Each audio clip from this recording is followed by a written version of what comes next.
নিয়ে আরো জানাতে চট্টগ্রাম থেকে শোয়েব রহমান ও রাজশাহী থেকে যুক্ত হচ্ছেন সহকর্মী রাকিবুল হাসান। শুরুতেই চলে যাচ্ছে শোয়েবের কাছে। শোয়েব, শেষ সময়ে প্রচারণা কেমন দেখছেন? আইন শৃঙ্খলা পরিস্থিতি নিয়ে কোনো শঙ্কা আছে কিনা জানাবেন।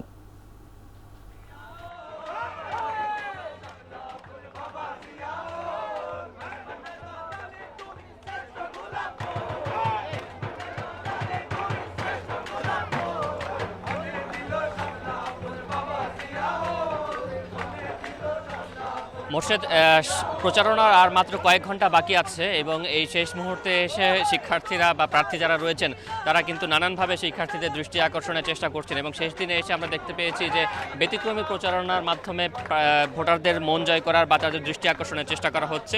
এই মুহূর্তে আমরা রয়েছি বিশ্ববিদ্যালয়ের যে শাটল ট্রেনের স্টেশন রয়েছে সেই স্টেশনে, এবং সেখানে আমরা দেখতে পাচ্ছি যে অহিংস শিক্ষার্থী ঐক্য যে প্যানেল রয়েছে সেই শিক্ষার্থীরা কাওয়ালি সন্ধ্যার আয়োজন করেছেন এবং কাওয়ালি সন্ধ্যার এই আয়োজনের মধ্য দিয়ে নিজেদের যে প্রচারপত্র লিফলেট রয়েছে সেই লিফলেট তারা তুলে ধরছেন, ভোটারদের কাছে তাদের ব্যালট নাম্বারগুলো জানাচ্ছেন এবং একই সাথে কিন্তু ফাঁকে ফাঁকে তারা ভোট প্রার্থনা করছেন।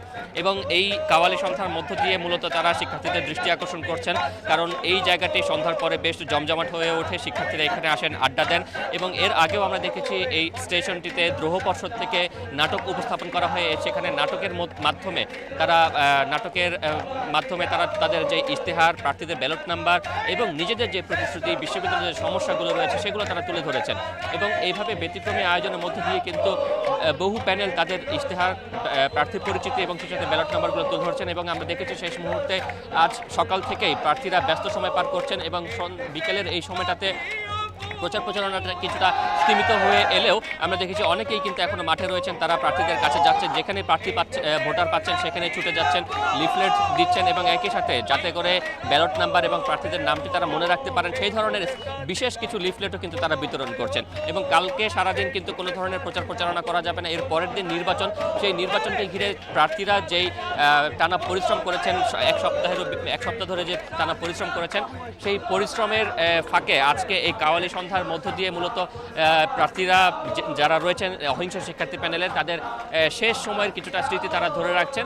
এবং একই সাথে নির্বাচন নিয়ে কিছু শঙ্কার কথা আপনাকে জানিয়ে শেষ করতে চাই যে নিরাপত্তা ব্যবস্থা, অর্থাৎ এখনও ক্যাম্পাসে পুলিশ মোতায়েন না হওয়া পর্যাপ্ত পরিমাণে এবং একই সাথে সিসি ক্যামেরাগুলো সচল না হয় কিছু শিক্ষার্থী কিন্তু শঙ্কা প্রকাশ করছেন। তবে নির্বাচন কমিশন বলছে যে তারা সুষ্ঠু এবং স্বচ্ছ নির্বাচন উপহার দেওয়ার জন্য সব ধরনের প্রস্তুতি সম্পন্ন করেছেন। এবং আমরা দেখেছি যে যেখানে ভোট গণনা হবে তার বাইরেও কিন্তু ডিজিটাল স্ক্রিনে সেই ভোট গণনা দেখানোর জন্য যে ব্যবস্থা, সেই প্রক্রিয়া কিন্তু এরই মধ্যে শুরু হয়েছে। মোর্শেদ, এবার চলে যাচ্ছি রাজশাহী বিশ্ববিদ্যালয়ে। সেখানে আছেন সহকর্মী রাকিব। রাকসু নির্বাচন ঘিরে প্রচারণা কেমন চলছে, বিস্তারিত জানাবেন। মুর্শেদ, রাজশাহী বিশ্ববিদ্যালয়ে যে পরিবহন মার্কেট, এই পড়ন্ত বিকেলে পেছনে আমরা লালন সঙ্গীত শুনতে পাচ্ছি। এই সঙ্গীতের সুরে সুরে আসলে যে ভোটের প্রার্থনা সেটি আসলে হচ্ছে। এবং আজকে রাজশাহী বিশ্ববিদ্যালয়ে যে নবীনবরণ হয়েছে সেই কারণে রাজশাহী বিশ্ববিদ্যালয়ের প্রথম বর্ষের যে শিক্ষার্থী প্রায় 5,000-এর বেশি ভোটার, তাদের উপস্থিতি কিন্তু ক্যাম্পাসে আছে। অর্থাৎ যারা প্রার্থী হয়েছেন হল সংসদ, সিনেট সদস্য এবং কেন্দ্রীয় রাকসু পদে, সেইখানে আসলে এই যে 905 জন প্রার্থী প্রত্যেকেই কিন্তু আমরা দেখেছি যে নানাভাবে আসলে ভোটারদেরকে আকৃষ্ট করার চেষ্টা করেছেন।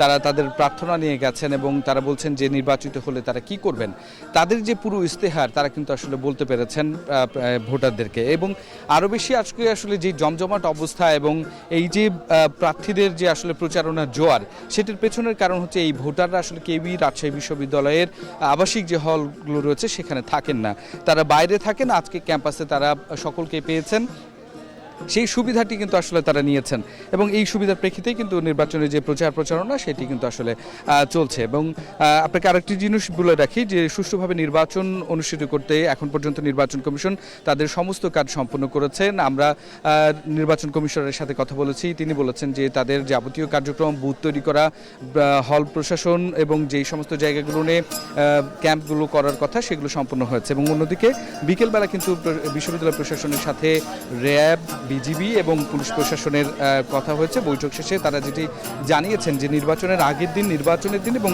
তারপরের দিন, অর্থাৎ এই 3 দিন কিন্তু বেশ নিরাপত্তা ব্যবস্থা জোরদার থাকবে বিশ্ববিদ্যালয়ের যে গেটগুলো রয়েছে সেই গেটগুলোর কোথায় কিভাবে প্রবেশ করতে পারবেন সেই বিষয়গুলো নিয়ে বিশ্ববিদ্যালয় প্রক্টোরিয়াল বডি তারা জানিয়েছেন যে নির্বাচনের আগে পরে শুধুমাত্র দুটি চারটি গেট দুই প্রান্তের সেটি খোলা থাকবে এবং সেখানে কার্ড এবং হচ্ছে যে যারা একেবারে বৈধভাবে বিশ্ববিদ্যালয়ে প্রবেশের অধিকার রাখেন তারা আসলে আসতে পারবেন।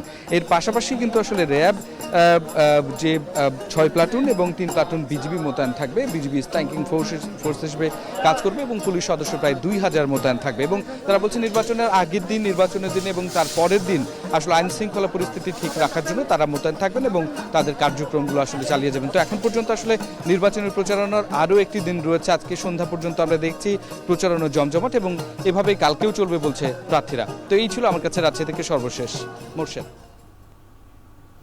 চাকসু ও রাকসু নির্বাচনের প্রচারণা সবশেষ জানাচ্ছিলেন সহকর্মীরা।